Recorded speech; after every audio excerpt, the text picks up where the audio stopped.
And without further delay, you guys, we are here. You are in tune to Marvelous Talk, and you have got two of the greatest alive on set and on camera. We're missing Max, man. I'm here with my big guy, Big G. Big G, how you feeling today, man? Man, I'm still hyped from the weekend of San Diego Comic Con. I had a bunch of personal stuff going on with different battles here and there, but we couldn't wait that long to get to you guys on a Wednesday. So we had to come and bring you a special edition tonight to talk and break down what we saw, what we know, what we heard, what are the speculations for the MCU moving forward. And the last thing I got to say is we going to be all right. And when I wake up, yeah, that I'm gonna Black tell you, Panther, bro. we definitely gotta talk it. We definitely gotta talk it. But before we get into that, we're gonna get into this.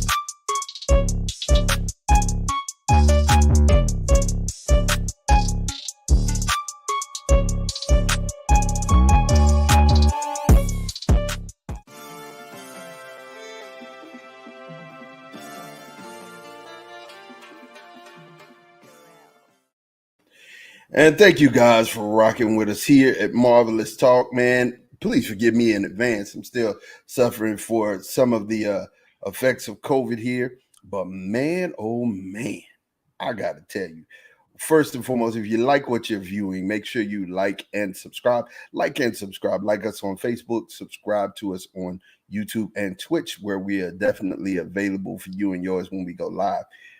Wow. Yeah, Wakanda forever. yeah, I am yeah. still in. First of all, let's deal with the fact that right now, the number on the video is 15 million, 15 to 16 million. It could be 16 already. Times that this has been viewed in one day. Right. Ladies and gentlemen, there's a term that is coined breaking the internet. That's what Wakanda Forever just did, man. Talk to me about your initial feeling on watching the trailer. Right now, I told a friend that I was on times 7 or 8 watching the trailer. They told me that those were rookie numbers. So I'm just sitting here, but talk to me about your initial feeling about Wakanda Forever. Man, I'm just being honest. I've watched the trailer at least 20 times. I watched it at least 4 times, and eight times where you could watch the whole thing and see the whole thing, and watched it in slow mo. And it was just so much information, man. And I've already said it. I've already called it. Max always calls me a front runner, and be like, "Man, this movie's gonna be this, that, and this." And I said, "Max, just hold on to your shoes, bro. This thing is gonna be rough." And I told him, I said, between She-Hulk and Wakanda Forever, Marvel, the game is changing. And Wakanda Forever might be the greatest movie in Marvel Cinematic Universe history. Big G, I can't even sit here and say that normally I'll be like, oh, G, that's hype. That's hype, G. I can't say it. I can't even bring my mouth to say it. Xavier Montfort said Wakanda forever. And he Right. understands, he definitely understands and shares our excitement. But I'm gonna tell you, man, the gist of the matter is a trailer. Let's talk about a movie trailer real quick. Yep. A movie trailer doesn't show you the highlights of the movie, right? Right.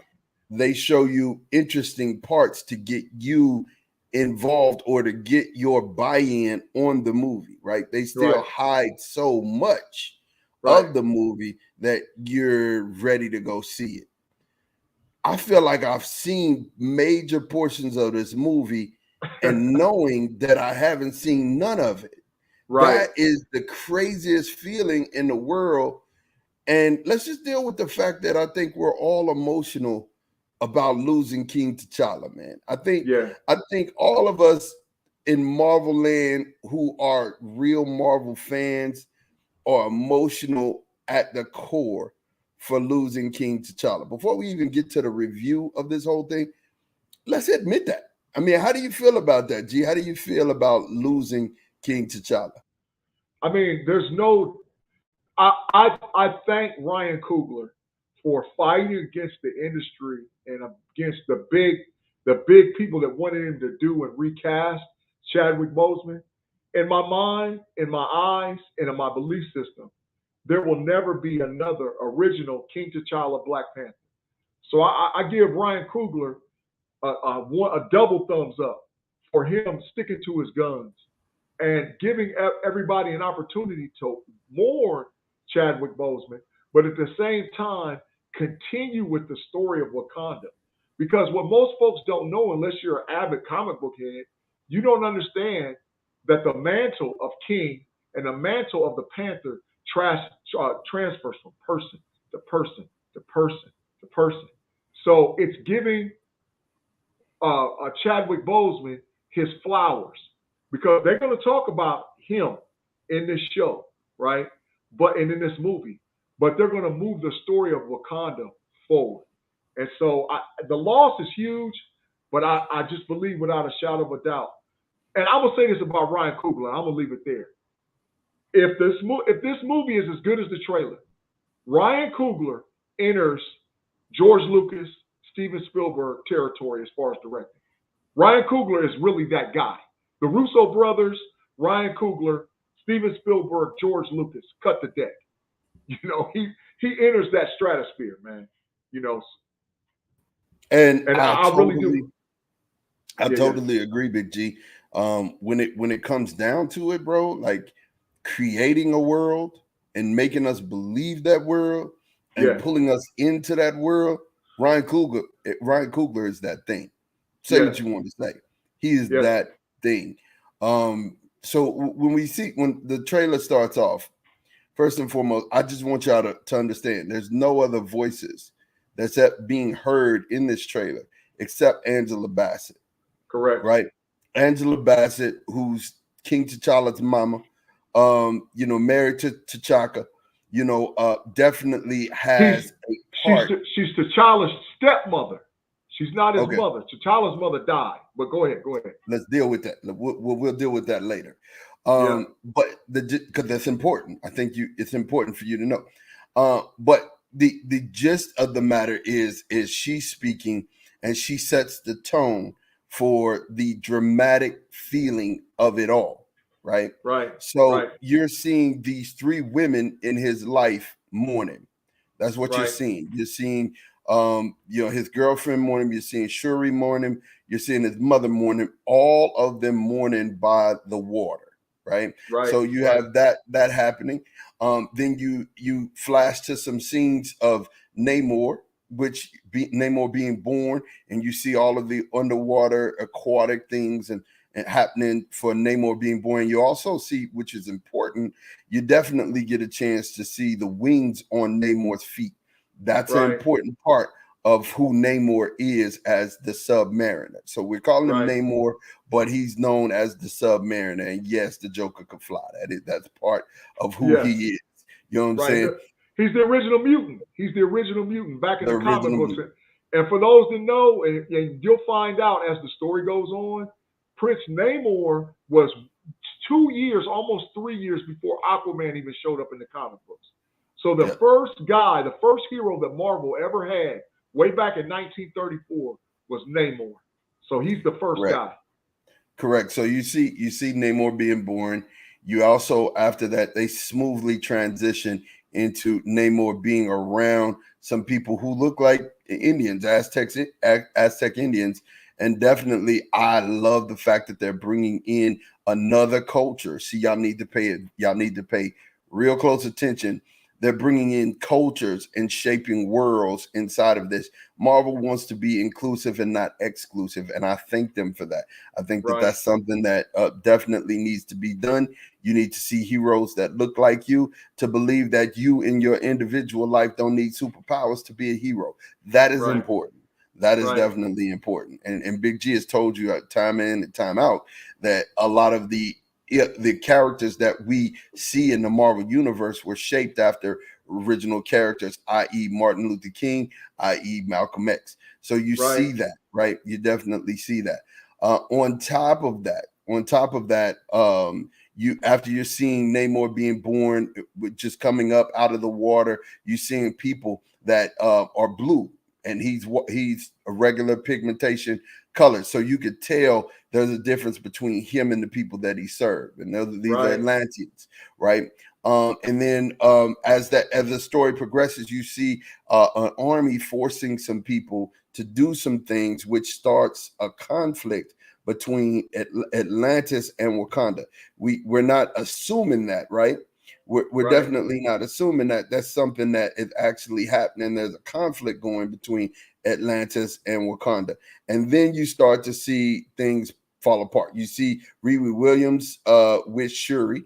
You definitely see the throne room being flooded with water. As you see the throne room being flooded with water, you see the Dora Milaje having conflict with some people on the bridge, and you're wondering who those folks are. Right. Definitely after you see the Dora Milaje having conflict, and let's not leave out the fact that you saw a burial chamber for King T'Challa inside of there, and you saw the Dora Milaje around with some inscriptions on that. Definitely we'll talk about that, and I'll show you some pictures of that in a later day, because we'll definitely want to break that down for you. And then at the end of the trailer, you get a flash of Black Panther, and in a black and gold suit. We don't know who that is. We just know Right. that there is a Black Panther. Now, we definitely saw M'Baku a couple of times in here, which, in some frightening situations, you see him taking on Namor. You see him jumping out of a boat, taking on Namor. So you see, we can see some flooding happening, which we are assuming, and I think it's a very good assumption that Wakanda is going to be flooded, which is sad. That's 6 million people in Wakanda that's going to be flooded, and we're going to see how that definitely progress. But this is the trailer, and G, after you saw the trailer, man, what was your thoughts? But let's deal with this. Namor and Human Torch were the first two Marvel characters, is what Xavier asked. He's correct. He's correct. In 1934 and 1935, the original, because Marvel's name changed to Marvel Comics in 1934. And in 1935 is when they decided, okay, we're going to go in with these two original characters. Prince Namor, the Submariner, was number one. And number two was the Human Torch, which is an android, which you've already seen in the MCU. It was in the original Iron Man show that the Iron Man movie 1, when there was the man that was capsulized inside of the synthezoid case. That was the original Human Torch. So those two characters were the first two things that Marvel brought in. But as far as the trailer is concerned and the breakdown of the trailer, the issues is, man, is that they sold people that might have not wanted to see the story or the saga continue. They sold them on that. And the trailer, I really do believe this. I think there's four stories inside of one. I think there's a story of Riri Williams, who is Ironheart moving forward. I think there's the story of Wakanda and the changes with Wakanda.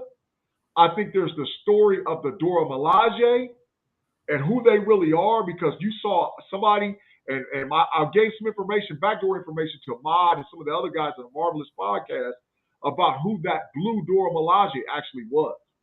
And then on top of that, I think you're going to get a story about Shuri's redemption and about her possibly not having the confidence or the belief that she could carry the mantle of the Panther, right? And I think that you're going to get a whole backdrop story of that. And I'm hoping that some of the theories that we've heard and we talked about who really is the big bad pushing buttons, it might not be Namora, it might not be Namor, it might not be Atua.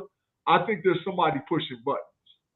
So I think and that's why I love how Ryan Coogler set this up, because I do believe wholeheartedly you're going to get multiple stories built into one story to move the story of Wakanda forward. And I'm hoping that we might even get a couple of surprises of people that you thought you'd never see again on the big screen with the movie. Yeah, I mean, when I think about how the conflict is being put out there, I need you guys to understand. Doom is pushing these buttons. Yeah, There's no ifs, ands, and buts about that. Doctor Doom is pushing. Now you're not going to get the full blown rendition of Doom as far as like him and now you may, because you have to understand. But before we actually dig into the pieces of this is the end of a phase. yes, This movie is signifying the end of phase 4.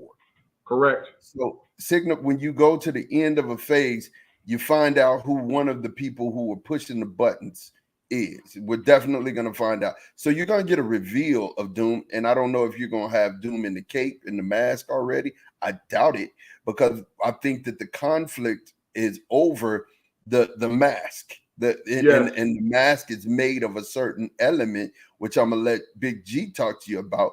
The mask is made of a certain element, so I think that he's making the conflict. I think what ended up happening, T'Challa died. He may have set that death up, but he yeah. set it up so that way he could get his hands on a metal. Let's talk about what that metal is and what Doom could be, what his motive could be, and what this war and this fight is over.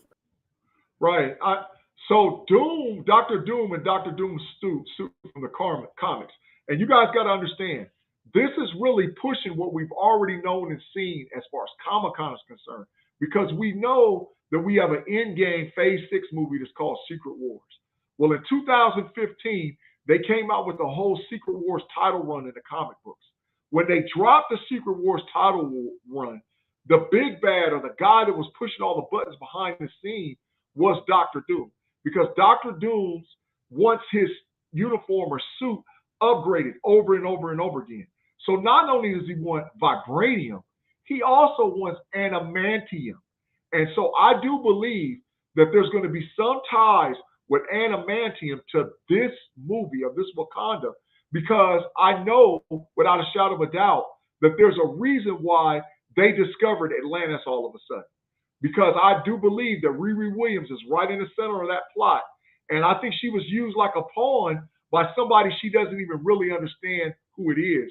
And I think that person is Victor Von Doom, if that makes sense, man. Absolutely. I think Doom was pushing those buttons, and when she figured it out, she got off. She was like, "Yo, I'm not gonna be used." Blah blah blah, and then bam, here it is. Now, G, because there's some people who've asked this question: why is Riri Williams so important, and why choose to bring her into Wakanda Forever? How does her part even work? Why did we tie her in here? Well, Riri Williams is the centerpiece of the new phase moving forward. I mean, nobody will ever take Tony Stark's place, but you have to have sort of that character who drives technology and drives information. Riri Williams, for you guys that don't understand and know, is Ironheart. Ironheart is the story of Iron Man told in a different version and through an African American female. She literally makes her first suit out of a bunch of pieces and spare parts, just like Tony Stark made his suit out of a bunch of pieces and spare parts. Now, eventually, I think we're going to get Riri Williams in possibly an adamantium or vibranium suit. But I think for the most part, you're going to see as close to the hip storyline of Riri Williams. Riri Williams is the centerpiece also of the new Avengers that comes back together as a team to thwart off things and thwart off stuff. So she's pivotal with moving the story forward with Marvel. Riri, for you guys that don't know, Ironheart is the new rendition of Iron Man.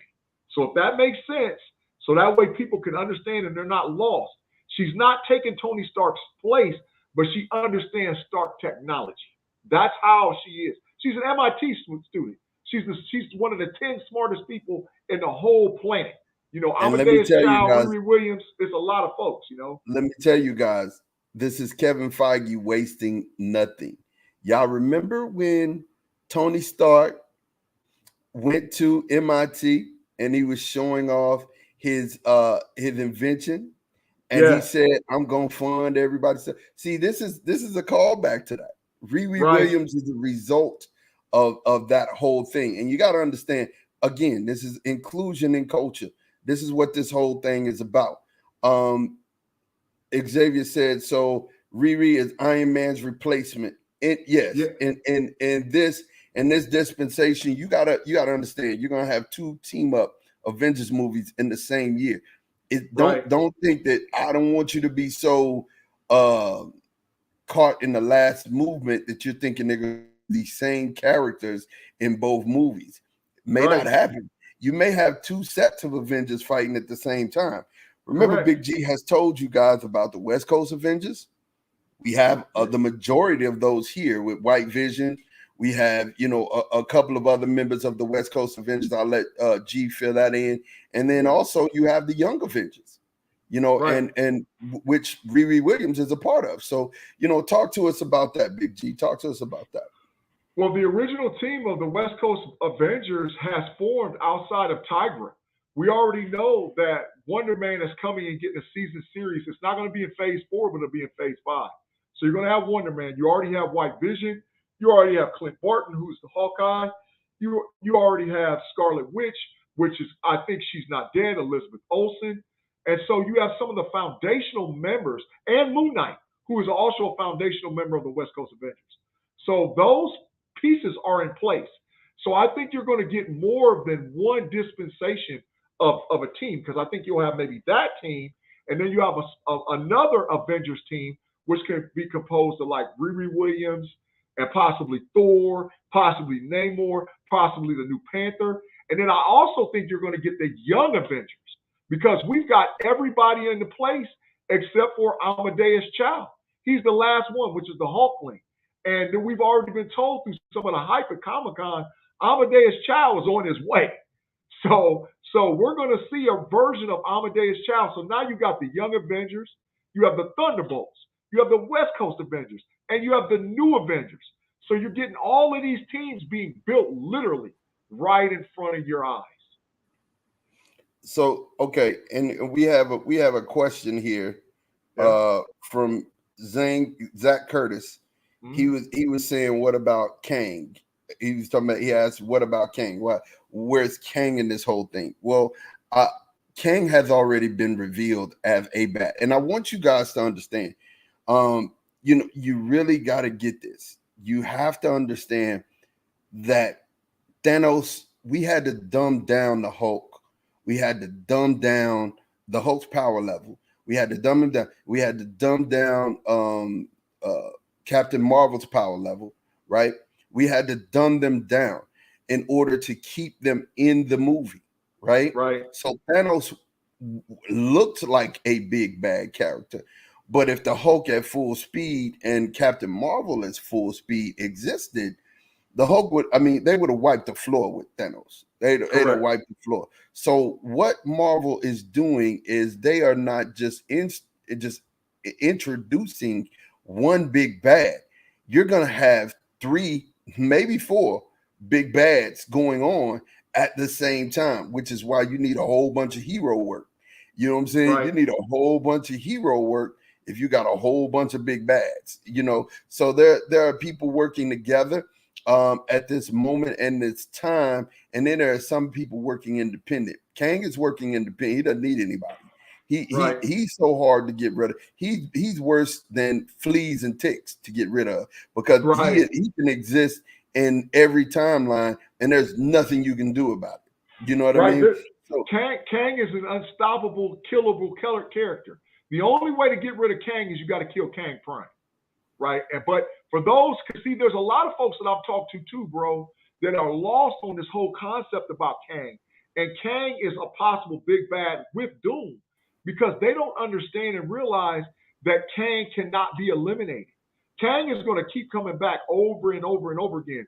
And you know as well as I do, we got fortunate enough to get some pictures and some views and some videos inside Studio H, and we saw literally Kang walk up and talk to Ant-Man and tilt his head and say, "Didn't I kill you already?"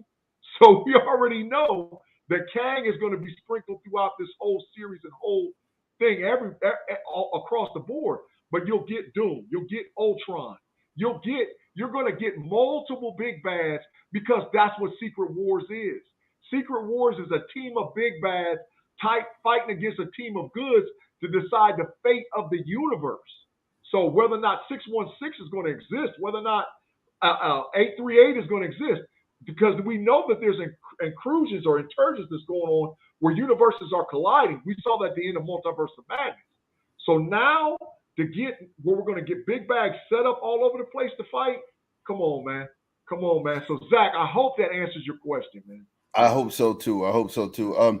So getting back to the Wakanda Forever trailer, you have to understand, Namor is an anti-hero, which means Yes. that sometimes he does good, sometimes he does what's perceived as bad, but he moves in a direction and in an air of whatever is best for him and whatever is best for his people. He's Right. definitely a people kind of God, just like Black Panther's a people kind of God. Namor is. So, something had to happen, and we see some type of disturbance inside of the trailer that disturbed Atlantis. I mean, you see a group of these people on whales. They own some big butt blue whales, and they're riding, and they coming to spin the block, and it doesn't look like it's some good is about to happen, right? Right. Right. So you have Namor is this anti-hero who wouldn't attack Wakanda if not provoked. I think also there was something that happened vice versa that Right. provoked Wakanda. So I think, Doom is sitting back, pitting two nations against each other to weaken their forces so that he can have what it is that he seeks, this precious metal that he's seeking. And there's a part of the trailer where you see them go into a snowland. This is Yeah. where you have to kind of, take some liberties, and I'm gonna allow G to take some liberties here because I know he's been wanting to talk about it. What do you think they were at when we were on this snowy place where we know Wakanda's not snowy, we know Atlantic is not snowy, Atlantis is not snowy. Where were they at, G? What do you think? Well, I think they were in a different region of Wakanda. The story is going to be the story is called Wakanda Forever, and so we know that Mbaku and the eight gorilla worshiping people that worship Anuman lived on top of a snowy, icy cliff. But I think that there's secrets throughout all of Wakanda that we really don't know and explore. And I think that one of the big things that you're going to see with this movie is the exploration of the snowy region of Mbaku. Now, knowing what I know about the comic books, we all know that the Savage Land has a back door to Wakanda. We know that the Savage Land does from the comic books. So I've heard rumors that they're going to introduce the Savage Land. And for those of y'all that don't understand and know what the Savage Land is, if Savage Land comes on screen, not only mutants are here, X-Men is here, Mr. Sinister is here, Kazar is here. There's so many different things that's introduced through the Savage Land. So I think that it might be a possibility that if Wakanda is destroyed, they got to figure out how to redo this thing. And if they redo it, what else will be better to enter some processes or ideas that the Savage Land actually does exist through a way to walk through Wakanda. Correct. I think everyone should definitely keep their eyes open and eyes peeled because we may have just got the first look at the Savage Land. So Namor himself being I think they really, with the hairdressing and with the way he moves in the water, I think literally they're already showing us that, man, they're doing a great job with Yes. his character and how they're making him so fluid. And then hearing some of the character, hearing the actual person that plays the character story. He started on the streets, started out homeless. He is a Mexican nationalist. He was born in Mexico. So this is a guy who has came up and became somebody different, and then playing the character of Namor in a Marvel movie is super huge. I am so glad that they chose to make Namor a native Indian from Mexico. I am so glad that they have done that. And then of course we've been talking to you guys about gods and the the gods that they brought in through Thor, Love and Thunder, through Moon Knight, those same gods, you're seeing them pop up again, and you're seeing Namor definitely, dealing with the god that he worships, right? Right. And then on top of that, we saw Riri Williams inside of the burial chamber of T'Challa, right? So we think. I got a So we different think. theory, but go ahead. Go So ahead. So so we we think. think. I think that was Riri. It could Yep. be Shuri.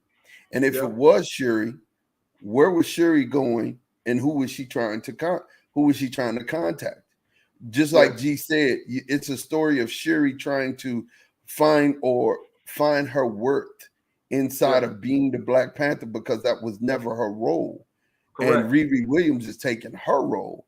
So Yes. now at this place, what does Shuri do, and how does, because we know in the comic book she took on the mantle for a second, but Yes. how we're going to do this in the MCU moving forward, we don't know. So G, I would love for you to kind of expand on how would Shuri get her powers as the Panther, being that there's no heart-shaped herb, Yes. right? So I Mhm. want you to expand on that, and then expand on the God thing with Namor. Yes, sir. Well, the first thing is that so you have to understand that in the Black Panther lineage, the comic book is different than the movie. In the movie, Killmonger destroyed all the heart-shaped herbs. But to understand that the heart-shaped herb has been cultivated from the beginning when they formed Wakanda. Because Wakanda was multiple tribes sticking together, trying to come together to put different people out. And it was founded really thousands and thousands of years, even before the Panther God showed up, Bass showed up and gave the first, and what you call it, became the first avatar. So that's the number one first thing you have to understand. So I think Shuri is going to do something to try to get her hands on a heart-shaped herb or a heart-shaped element.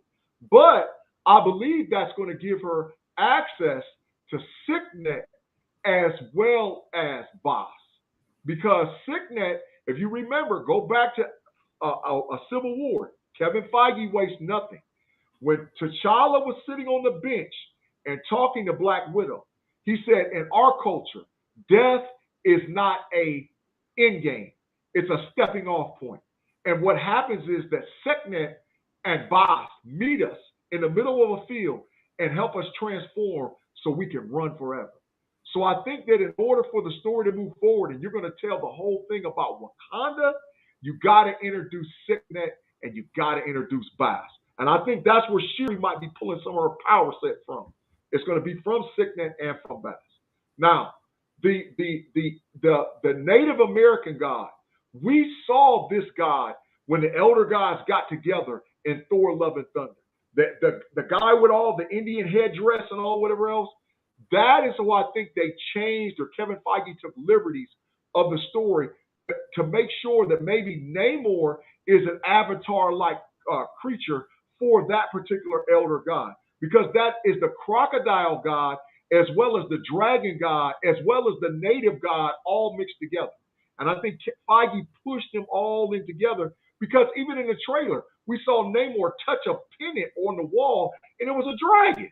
So he's letting you sort of know that Namor is possibly an avatar, that he's empowered some kind of way, possibly the same way that the Wakandans are, the royal family of Wakandans empowered by taking something in order to become the avatar for that particular god. So I think that wholeheartedly in Wakanda Forever, we're going to see the elder gods just continue with this whole process of being introduced because they were already in Moon Knight. We've already seen them in Eternals. We've already seen their dispensation over and over in the MCU. They're not going to kill that storyline. They're going to continue with avatars being in people, or representations of people as far as characters are concerned. Definitely. So, you feel like Shuri found a way through that death chamber, to actually communicate with Signet. Yep, I think Signet and Bass, because I think at first she's going to call on Bass, and Bass is not going to respond because Shuri, you got to remember, Shuri got some fear and some doubt in her mind and in her heart, right? That was the whole thing about the tribe of Wakandans as far as the royal family is concerned. When they got buried, when they fought and they stripped their powers from you, and you fight for the crown and all whatever else, oh, you boss. You got 150% confident in yourself. So now Shuri didn't have to go through that lineage. They just passing it to her. So she doesn't understand what it is to take on that mantle. So it possibly could be with no heart-shaped herb. Now who's she talking to? So she got to figure it out. And that's why I think I can't even ruin it. I just believe that we're going to get a scene from that plane and the ancestral plane that you're going to see something that you never thought was coming in this movie. And I really do believe. I'm going to go ahead and ask you. I'm going because the public, I can just feel them out there on the seat, on the edge of their chair. Do you think that Shuri is going to run into Michael B. Jordan? You think that she is going to run into Killmonger at this spot at all? Do you think that this could be? I mean, because let's say this. We haven't heard anything from Michael B. Jordan. Not a thing. Not a peep since the Denzel movie. Right. Of course, we know Creed is coming out. He's working on Creed, but yeah, man, I can't see his best friend, Ryan Coogler, leaving him out of this movie and this movie being this good. Now, remember, they told us a couple months back, and this was something that, Angela Bassett said. She said this is the best movie she's ever been a part of, right? Her whole life. And the trailer has showed us this thing. So do you think that Coogler took the opportunity to bring his boy into the fold? The one thing I'm going to say is this. For whatever reason, there has been very limited leaks about this movie. Like when the trailer hits Hall H or Studio H and people saw it, Ma, you know as well as I do, because we got a sneak peek inside of there and what was actually going on. They actually showed the trailer twice. They never do that in Hall H. Never happened at a Comic-Con before. Ever. So they showed it twice, and people were so emotional about it. And that's because I think that Coogler basically had these people make a seal of forever to say, like, you can't tell how we going to move the story forward. And I think that Killmonger is showing up, man. I think he's going to show up in the ancestral plane. If you remember at the end of the Black Panther, right, Killmonger says, man, bury me in the sea with my ancestors who knew that being in bondage was worse than dying and throwing themselves overboard. And then he took the thing and stuck it in him. That means that Killmonger is buried somewhere. And you got to also remember the city of the dead is where they bury all the kings. So could they have buried Killmonger in the city of the dead? And that was what I was talking to some people about. And that's what I believe my theory is. When you see the Dora Milaje is protecting the entryways into the city of the dead, because that's where they bury all Wakandan kings. And guess what? Killmonger was a Wakandan king. Whether you like it or not, Killmonger was a Wakandan king. He sat on the throne. He whooped T'Challa. So he was the guy, and the door swore to him. The door was like, look, I'm going to protect that throne. I don't care what our relationship is like. I'm protecting that throne.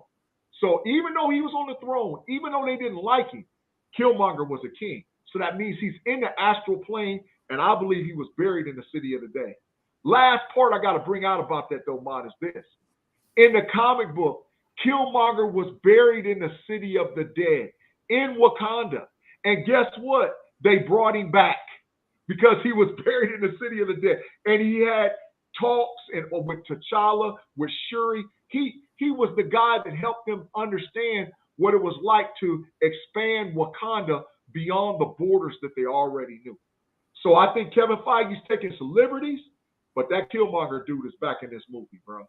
I bet the farm on it. Xavier said Killmonger return would be dope. I agree.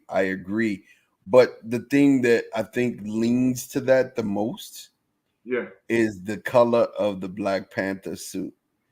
That why it's an interesting thing. T'Challa didn't pick that one. Nope. Right? T'Challa didn't pick that one. And if she was giving an ode to her brother, she would go with her brother's suit, right? Right, But right, why was the suit black and gold? You have to kind of ask yourself that question. The suit was black and gold. Who wore the black and gold suit? I could tell you, Killmonger. that's right, Killmonger wore the black and gold suit. Now, do I agree that we're going to see him in this movie? I absolutely do. I think we see Michael B. Jordan in this movie. I don't know in what capacity. I could tell you that there's been a couple of plot leaks and things that people are saying, and a couple of them that would be, super dope. I mean, honestly, I don't want to ruin the movie, and I'm not gonna, say too much on that plane. But I will say that, man, if we see him in any capacity in the movie, I think it would be dope, and I think it would be excellent for the movie and for the right, things that would transpire in the movie. I mean, because you have to think about it. Shuri is like Big G said. She's going to be searching for some confidence inside yes, of being the Black Panther, yes, and confidence for fighting for the Black Panther. When you right, have to strip the heart shaped herb, and you have to be a great fighter to get it already, and then right, when you get it, of course you're ready, and you're groomed for that. That's not something that you have, inside. Of course, she may have been part of the royal family, but she is. Remember, they made a big deal about her being a child. yes, You know what I'm saying? yes, They made a big deal about her immaturity, yes, and they did that in both movies. Both right, movies that you found Shuri in, you did that. Now you saw her fight, you know, uh, when a couple of Thanos's people ran up in there trying to take Vision away. She was squabbing, but you never really seen her really get after it. right, After that, it's always been the Dora, and if you know about the Dora Milaje were actually princesses, yes, and they were, around. They were bordering tribes or different tribes from, the Wakandans, and they were bred to be the king's keepers, but also the king's wives, correct, right? correct, yes, So the Dora Milaje aren't just the ones that you see as the royal guard. There are different ones outside of Wakanda that still exist. So I think you may be getting a piece of those too, and you may be seeing some of those too. What do you think about that, G? I agree because the city of the damned is called Necropolis, right? So Necropolis, it borders right outside of Wakanda, not of the damned, of the dead. It borders right outside of Wakanda. So, and that's where they buried all the kings at, right? So it has to be protected by not only the door, who we know because each one represents a member of the tribe. It also has to be protected by who I personally think and feel is the angels, is the blue angels that you're going to see. And that's why you saw one of them in a blue suit. I sent this to the backdoor people that help us produce and run the show, and we talked about the blue angels. And I think the midnight angels and blue angels, they're going to show up because they're chosen door as well, right? And so that's what I'm saying, that they're chosen for the king to pick one, but the king never picks one because he doesn't want to have favor over one tribe over another. So I think that you're going to get. That's why I said they're moving this story of Wakanda forward because so many people just understand Wakanda at the surface level, Black Panther, Wakanda, and all whatever else. You don't understand how big Wakanda really is. Wakanda is huge, right? It's not just that little city. That's like the capital city of the land. It touches all kind of different things throughout the comic book. So the expansion of the door, the expansion of Wakanda is going to play what I personally feel in the lead to the battle between the Atlanteans and the Wakandans. Man, and I'm gonna tell you, I'm gonna be real honest with you. I'm laying out my clothes the night before this movie. Like I'm going to school for the first day. I'm laying out my clothes. I'm gonna have matching. They're gonna be on the side of the bed. I'm probably gonna set an alarm so I can Yeah, wake up early. yeah. Be one of the first people sitting in my seat. I, there's one thing that if I see in this movie that I'm probably gonna stand up, may run around the whole thing, and then Yeah, sit down. I won't tell y'all what that is, but I've heard some tales that we might see it, and I'm yeah, gonna tell you, this, you guys, this may end up being the best Marvel movie that we've ever seen, Yes. and then being a timeless classic as far as uh, African American movie of all times. It's Yes. one of those like The Wiz or something like that. I mean, for real, you're gonna get a movie that is gonna be etched in the stone of time in the Marvel heads and in just in movie lore. I mean, he's created it. He's done his thing, and when I say that, I'm not even lying to you guys. Xavier's laughing, but I'm not lying to you guys. I'm laying out my outfit the day before. It's literally going down. I might even shut my phone off. I mean, I don't even know how I'm gonna sleep. This is a Yeah. movie I'm gonna see at least 3 to 4 times. And Yeah. I definitely feel in my heart of hearts that the conflict that we're about to see between the Wakandans is gonna weaken the Wakandans and the Atlanteans. So I think Doom is gonna achieve his purpose. I think this is where we're about to see a villain win. What do you think Yeah. about that? I'm tying into it. I think that Doom's purpose is moving pieces behind the backdrop in order to get these people to fight out. I mean, we've been calling for Doom for a minute. You know, and those that follow us in Marvelous Land know that Victor Von Doom is my favorite character out there. I mean, I love all the heroes, I love all the villains, but if Victor Von Doom shows up on screen, I'm losing it.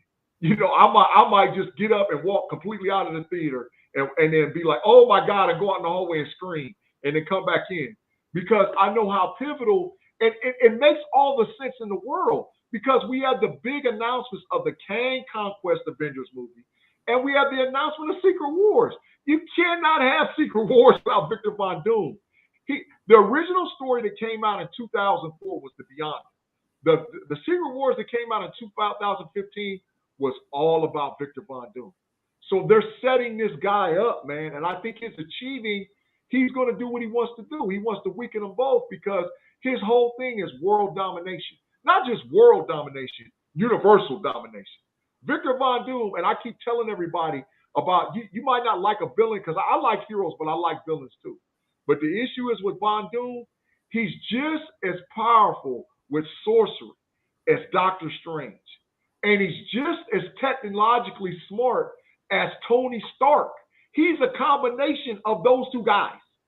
So, and we've already known that Marvel made reference to Von Doom in Multiverse of Madness because they said that the technology that Mr. Fantastic used was from Doom.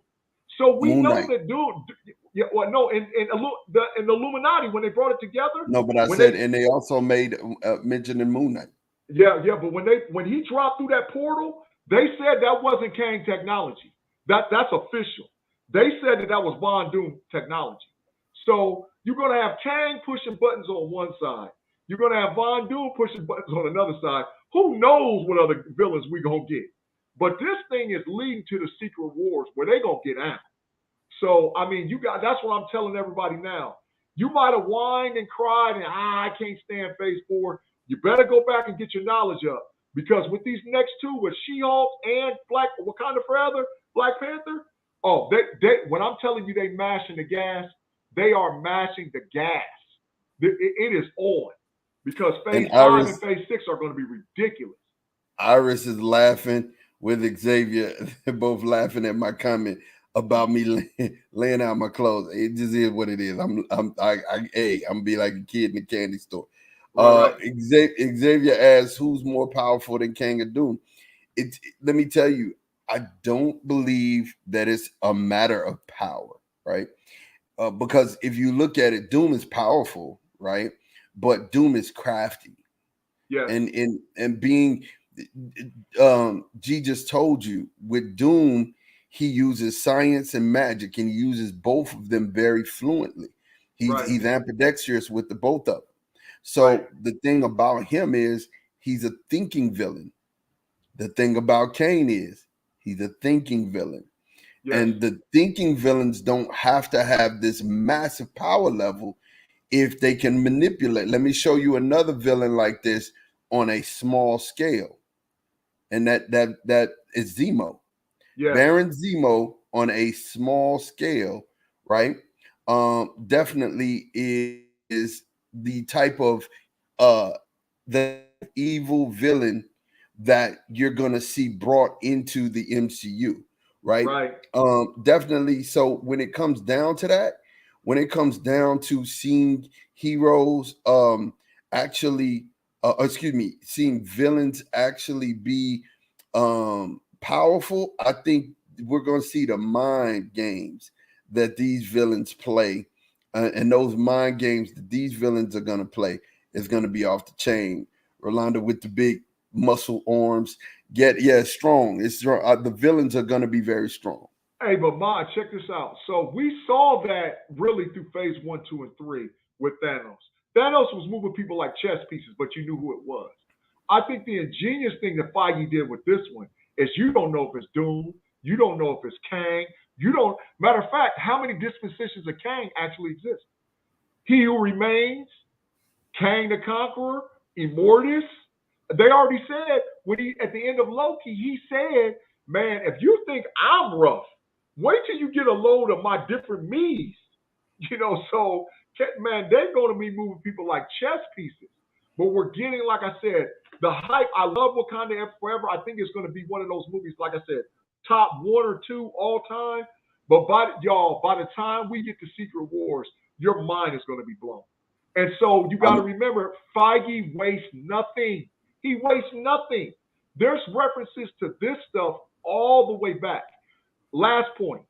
Remember when Thor said in the original Thor movie, where I come from, magic and science is one and the same. He was talking about doom. That's what he was talking about. But for those that didn't know and understand, because if you're not a comic book, and which is okay, because we're trying to grow your knowledge based on this channel, you got to understand that's what we're coming to. We're coming to an era where science and magic and sorcery and all that stuff is all tied into one thing. All tied into one thing. the question: do Infinity Stones matter anymore? So, let's put it like this: I wouldn't say that they don't matter. They're just Yeah. irrelevant in this storyline. Right. We don't have to worry about Infinity Stones. We've already been there, done that. You know what I'm saying? This is like asking, does Pampers still matter? I mean, they matter to who they matter to. You know what I Exactly. mean? The diapers, if you need diapers, you need diapers. Right. But Right. and they're everything in the world. Those are everything. And I can't laugh because if I laugh, I start coughing. But I'm just saying, they don't. I'll laugh for you. I'll laugh They, for you.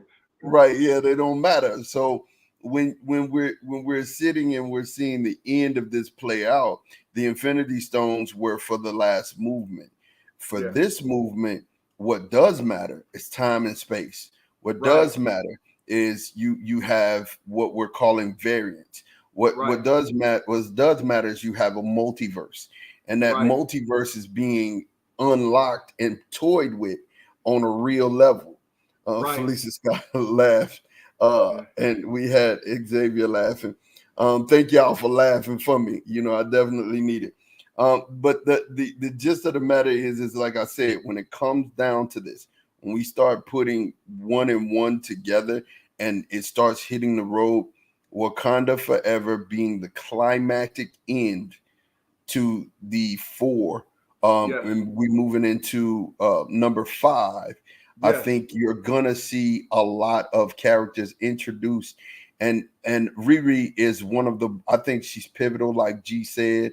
I think Shuri taking on the mantle. See, you have to understand. Captain America's mantle was taken on by um, uh, what's my guy's Wilson. name? Wilson, man. Yeah, Wilson. okay. So his mantle was taken on. So you have his replacement. You needed an Iron Man replacement, right? And Yeah. there are certain characters you needed a Black Widow replacement. You got that in her sister, in Yeah. Elena, right? So they're replaced. Oh, you needed a Hawkeye replacement. You got that Hawkeye replacement. Kate In Bishop. and Kate Bishop, yeah, in the Yeah. series. So you're seeing these characters being replaced slowly but surely, but you're gonna see all of them again in Secret Yes. Wars. So don't be dismayed, don't be hurt. You're gonna get all of your favorite characters back. but they're going to come back in a later dispensation. So for those of you, and we're going to tie this up in a nice bow, we're getting ready to go. For those of you guys who were saying phase 4 was so boring and slow, you weren't looking at the writing on the wall. They were developing cultures and they were Yes. bringing people in. And with the climactic end to number 4, you have Wakanda Forever. And I'm going to tell you guys, man, I mean, hey, if you see me crying, I just want you to understand it wasn't the dust in the room. I'm not even gonna lie about it. I'm gonna cry. I'm gonna stand up. You know, the ugly cry meme, that's gonna happen. You know, I'm probably gonna do that first in Yes. honor of Chadwick. I'm definitely gonna do the ugly cry in honor of Chad. I'm coming in with a box of Lysol on this hand, some Lysol wipes, and then a box of tissues in this hand, and my little man fanny pack is gonna be packed with some stuff to where I can get the tears off my face real fast. But I'm gonna tell you something, Rick, Wakanda Forever, and they did us wrong by whispering that at the end of that's what made me feel a certain type of way. Y'all whispered it, and I was already had the chills. So you whispering it just made how in Lion King where they were whispering Mufasa. And he's like, ooh, that's how I felt. It made me, you whispering, it just made me feel like, it was just something else. Right. Felicia said, not the ugly cry. Absolutely. The ugly cry. Absolutely. Don't judge me. I feel like you're judging, but it's okay. Listen, don't judge. The ugly cry is coming. The ugly cry is coming. How do you feel about this whole thing as a whole as we wrapping this up? Give me your overall feelings and your excitement level for this movie, Big G. If it was 10 out of 10, my excitement level is a 25 out of 10. I really do personally believe in my heart of hearts that they're going to close phase 4 out with 2 bangs. I think She-Hulk, and which we're going to talk about on our show on Wednesday. We're going to break down the other stuff that happened in San Diego Comic-Con, She-Hulk and all whatever else. They're going to blow it out of the water with character introduction in She-Hulk. So get ready. And you might see some stuff that you don't even know that I think me, Mod, and Max got a little inside information about what we're going to see in She-Hulk. But then with Wakanda Forever being the climactic end or changing of phases. And listen, we know that the guy's going to introduce Doom because guess what? Phase 5 starts with Kang fighting in the Quantumania with Ant-Man. So the roller coaster ride is on and popping.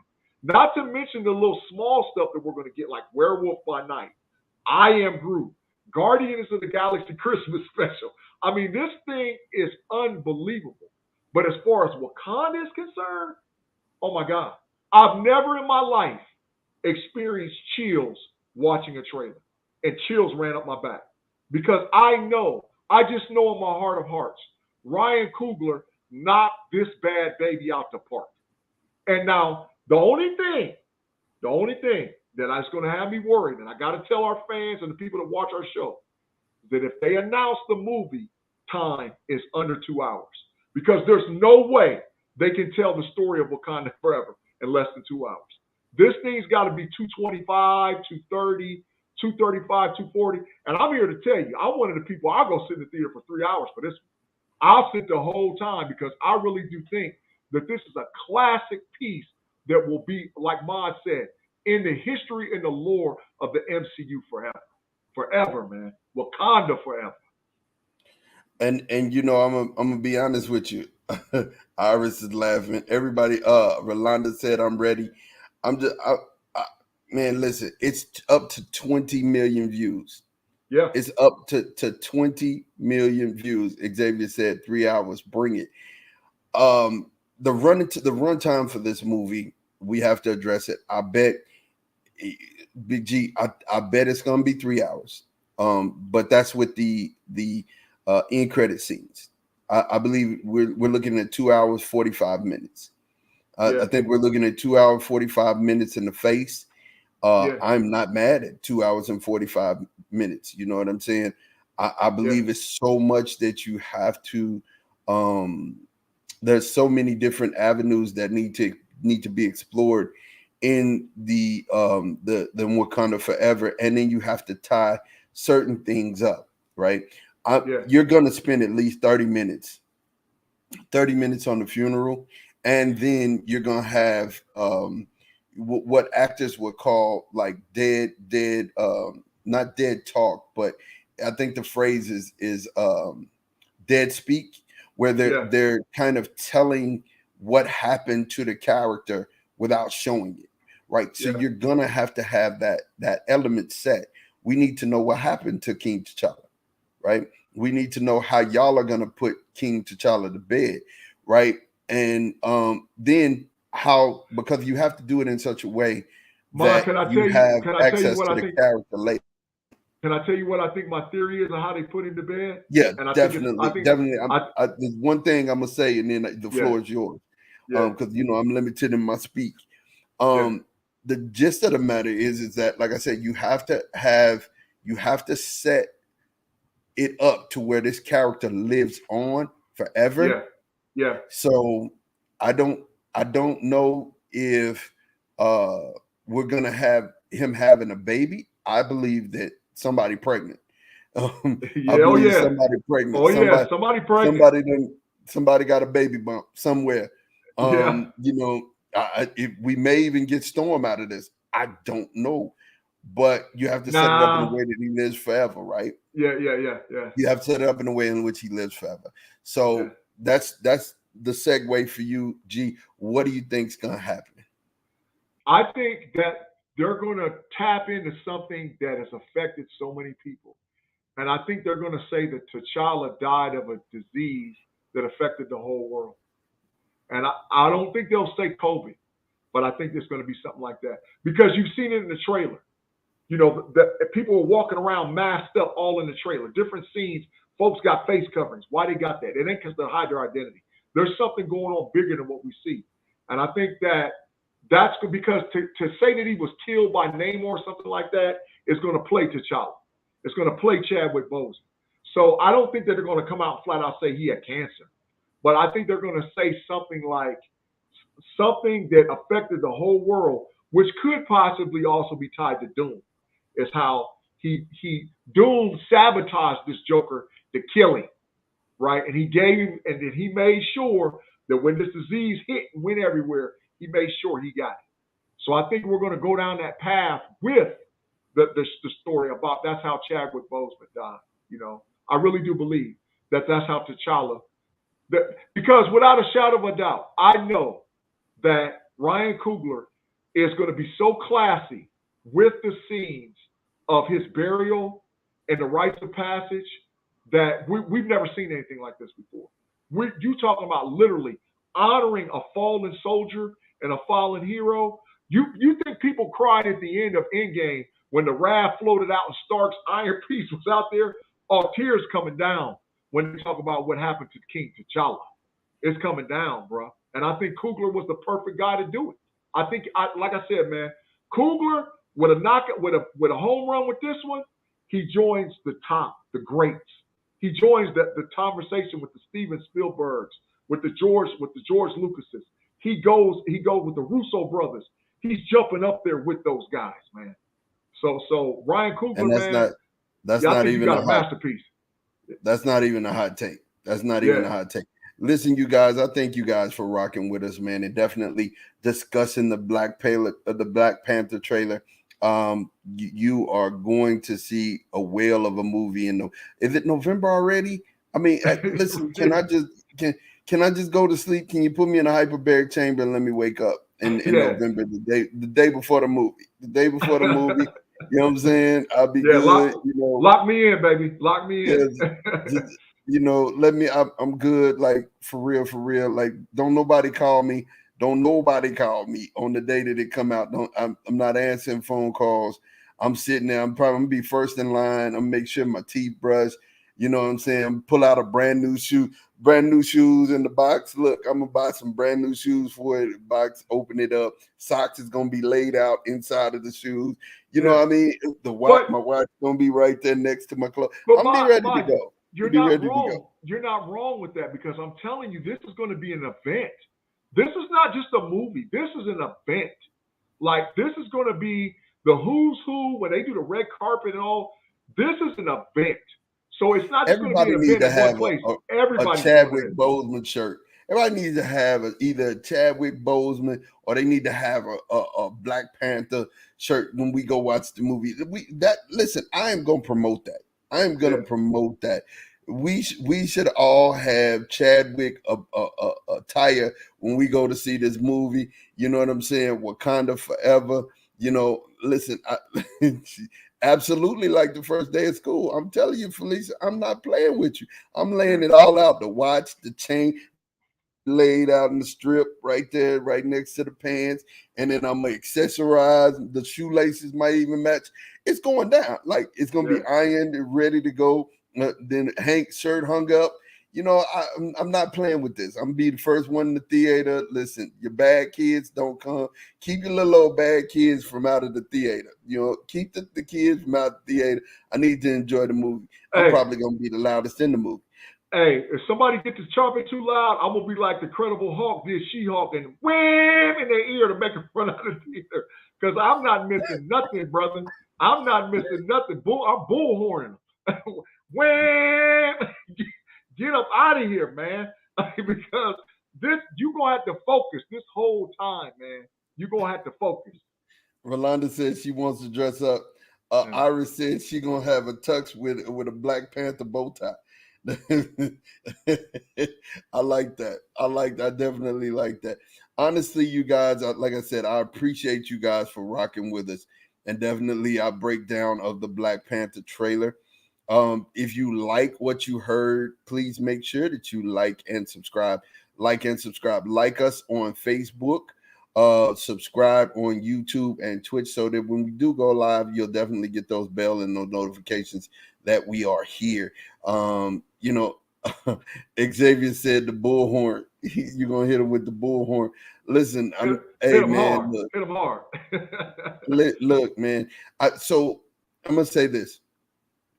I actually was in a theater with a woman that when Tony Stark died, cried, was wailing, just I mean, I mean, just I listen, it was bad, but I felt the pain. And you guys got to feel me. Y'all got to give me this one. I'm the first two times I go, I'm probably gonna tear up at the same spot. First time's just ugly cry, just total ugly cry, just total ugly cry, snot bubbles and all. Second time, okay, it's gonna be but third time I'm being there kind of watching because I got a show and a podcast to run, so I got to kind of get the gems out of it. But I'm totally gonna be a fan. And for more of this marvelous talk, make sure that you tune in with us because definitely we'll be here again on Wednesday, and we're breaking down all of the other things that happen at Comic-Con. I'm going to tell you, Marvel is not done. In September the 23rd or 22nd, you're going to get the holes filled in because they left some holes open. And I'm going to tell you, Kevin Feige didn't made no mention of mutants. None. I think that's the reason why. Zero. Yeah, I think there's a reason why. But hey, you guys, thank you for hanging out with us and holding in, and we'll talk to you soon.